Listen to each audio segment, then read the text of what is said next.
আজকের রেসিপিটি হলো কাশ্মীরি পোলাও। রেসিপিটি করতে কি কি উপকরণ লাগবে চলুন দেখে নেওয়া যাক।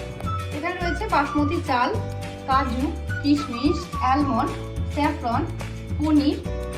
এখানে রয়েছে আদা, পেঁয়াজ, ধনেপাতা কুচি, চিনি।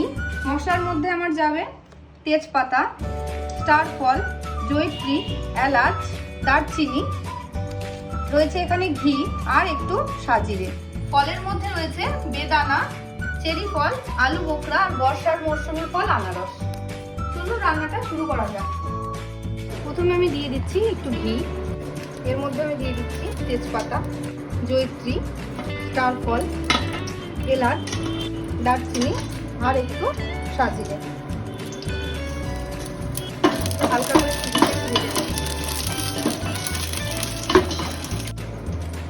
এবার এর মধ্যে আমি দিয়ে দিচ্ছি জল।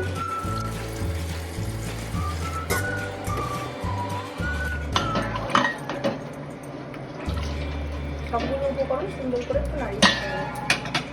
এবার এটা আমি একটু ঢেকে দেবো। পাশে আমি একটু কড়াই বসিয়ে দিয়েছি, এর মধ্যে দিয়ে দিচ্ছি ঘি। আমার এই জলটা গরম হচ্ছে এপাশে, আর আমি ঘি দিয়ে দিচ্ছি কড়াই। এর মধ্যে আমি ড্রাই ফ্রুটগুলো সব হালকা করে একটু ঘিতে ভেজে নেবো। প্রথমে দিয়ে দিচ্ছি কাজু,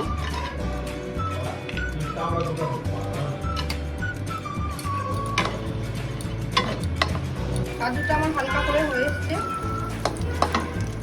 এর মধ্যে দিয়ে দিচ্ছি কিশমিশ। একে একে আমি সব ড্রাই ফ্রুটগুলোই ভেজে নেবো দিতে। এরপরে অ্যালমন্ড দেবো।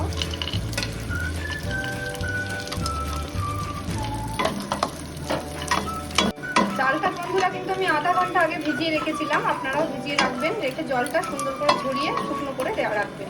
ড্রাই ফ্রুটগুলো আমার ভাজা হয়ে গেছে। এবার আমি ওই কড়াইতেই পনিরগুলো একে একে ভেজে নেবো।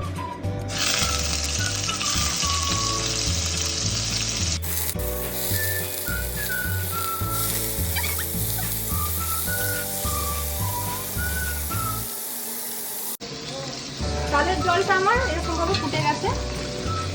চালটা বন্ধুরা কিন্তু আমি আধ ঘন্টা আগে ভিজিয়ে রেখেছিলাম, ভিজিয়ে এরকম ভাবে শুকনো করে নিয়েছি জল ঝরিয়ে। আপনারা আধা ঘন্টা আগে ভিজিয়ে দেবেন। এবার আমি দিয়ে দিচ্ছি চাল।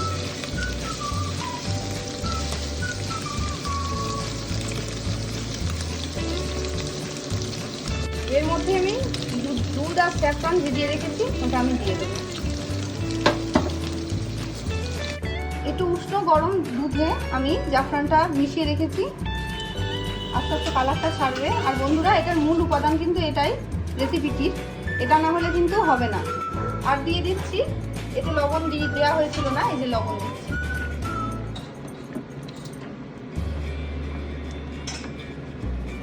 একটু শক্ত থাকতেই নামাবো। কেশর বাদাম দুধটা দিয়ে আমি আরেকবার দম দেব। কড়াইতে আমি একটু ঘি দিয়ে দিচ্ছি, দিয়ে দিচ্ছি আদা কুচি। ঘিয়ের পরিমাণটা আপনারা বেশি কম করে নেবেন, আমি একটু অল্প অল্প দিয়েই রান্না করছি। দিয়ে দিচ্ছি পেঁয়াজ কুচি,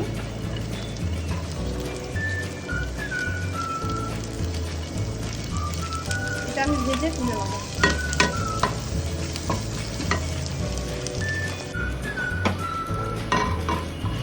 এদিকে পেঁয়াজটা আমার পুরো রেডি, এদিকে আমার ভাতও হয়ে গেছে। এবার এটা আমি একটা নেট দিয়ে সুন্দর করে ছেঁকে নিচ্ছি। নরম যেন না হয় সেটা একটু লক্ষ্য রাখতে হবে। ভাতগুলো একদম যেন একটা একটা ভাঙে, কোনো রকম না ভাঙে।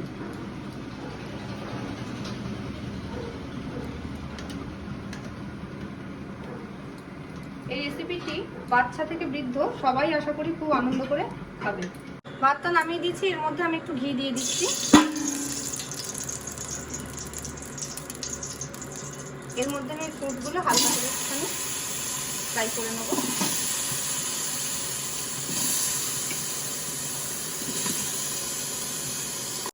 চেরি, আলু বোখরা সব একটু হালকা করে ফ্রাই করে দেবো। আলু বোখরাটা আপনারা নাও দিতে পারেন, আমি ভালোবাসি সেই জন্য আমি দিয়েছি।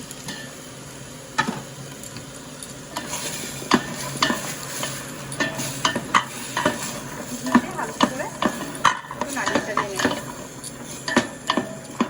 আর এই সময় নাড়তে চাড়তে আমি চিনিটাও অ্যাড করে দেবো। চিনিটা আপনারা আপনাদের পরিমাণ মতন দিয়ে নেবেন, যে যেরকম মিষ্টি খেতে পছন্দ করেন। এগুলো আমার হালকা করে ফ্রাই করা সব হয়ে গেছে, চিনিও ভিতরে গলে গেছে। এরপরে আমি চালটা অ্যাড করে দেবো, ভাতটা।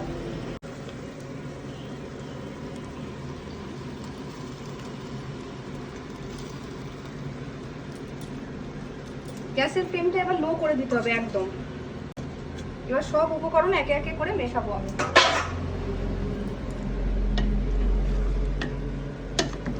হালকা করে নাড়িয়ে নিতে হবে যেন কোনো রকম চালগুলো ভেঙে না যায়। এর মধ্যে ভেজে রাখা পেরেস্তা চলে যাবে, এর মধ্যে ভেজে রাখা সব ড্রাই ফ্রুটগুলো আমার চলে যাবে। আমার বাড়ির তৈরি একটু হোমমেড মশলা আমি দিচ্ছি। দেখুন দেখতে কি সুন্দর লোভনীয় হয়েছে। এবার আমি স্যাফরনে ভিজিয়ে রাখা দুধটি আমি দিয়ে দিচ্ছি।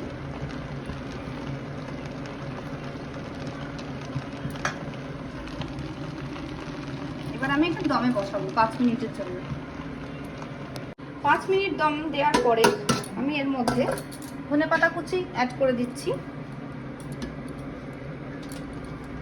ভেজে রাখা পনিরগুলো আমি এর মধ্যে দিয়ে দিচ্ছি।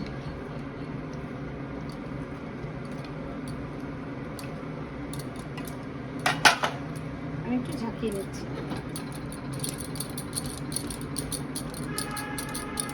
সুন্দর করে এইভাবে ভালোভাবে মিক্স করে নেবেন।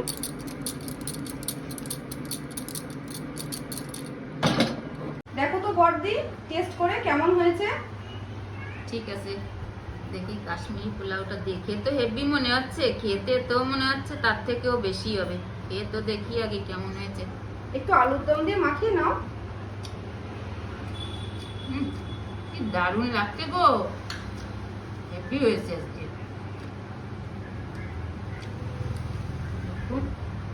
তো আলুর দম দেখে দেখি আমাদের কেমন বাবাই হয়েছে। কিন্তু খুব ভালো খাবে জানো, একটু মিষ্টি মিষ্টি তো। আলুর দমটা দিয়ে খেয়ে দেখি কেমন হয়েছে। খাও।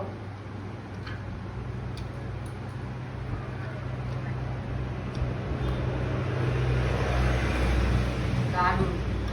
আজকের ভিডিওটি এই পর্যন্তই ছিল। রেসিপিটি যদি আপনাদের ভালো লেগে থাকে তাহলে লাইক, কমেন্ট, শেয়ার অবশ্যই করবেন। চ্যানেলটিকে সাবস্ক্রাইব করে দেবেন, পাশে থাকা বেল আইকনটিতে প্রেস করবেন যাতে আমার সমস্ত রান্নার নোটিফিকেশনগুলো আপনাদের কাছে পৌঁছে যায়। সবার সুস্থতা কামনা করি, সবাই ভালো থাকবেন, সুস্থ থাকবেন।